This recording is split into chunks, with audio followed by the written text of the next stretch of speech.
Vinicius junior penalty নেওয়ার আগে Valencia গোলরক্ষকের সাথে বাজি ধরেছিলেন, যদি পেনাল্টিতে গোল হয় তাহলে মাদারদাশভিল 50 ইউরো ভিনিকে দেবে, আর যদি না পারেন তাহলে ভিনি তাকে পে করবে। কথা ছিল এমনই, তবে পেনাল্টি মিসের পর ভিনিকে নাকি খুঁজেই পাওয়া যায়নি, এমনটাই জানিয়েছেন ভ্যালেন্সিয়া গোলরক্ষক।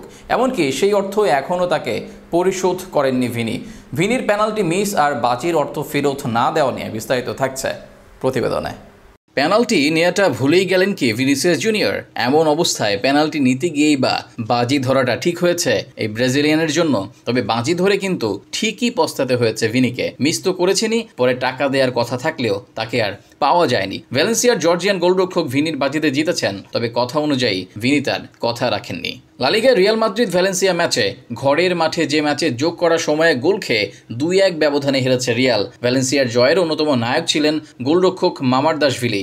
ম্যাচের 13 মিনিটেই এগিয়ে যাওয়ার সুযোগ ছিল রিয়ালের। কিলিয়ান এমবাপ্পেকে ফাউল করায় পেনাল্টি দেওয়া হয় ভ্যালেন্সিয়ার বিপক্ষে, কিন্তু ভিনিসিয়াসের নেওয়া দুর্বল পেনাল্টি শট রুখে দেন মামারদাশভিলি। ভিনির সঙ্গে বাজিটা মামারদাশভিলি ধরেছিলেন ওই শটের ঠিক আগে। স্প্যানিশ টিভি অনুষ্ঠান এল চিরিঙ্গুইতোতে এক সাক্ষাৎকারে মামারদাশভিলি শুনিয়েছেন সেই বাজির গল্প।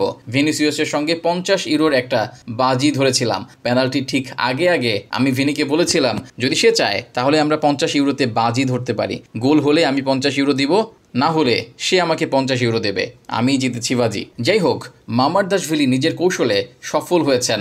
রিয়াল মাদ্রিদের জার্সিতে লা লিগায় নিজের 200তম ম্যাচটা ভুলে যাওয়ার মতো কেটেছে ভিনির। ওদিকে ম্যাচে জয়ের আনন্দের সঙ্গে 50 ইউরো বাড়তিও পাচ্ছেন মামারদাশভিলি।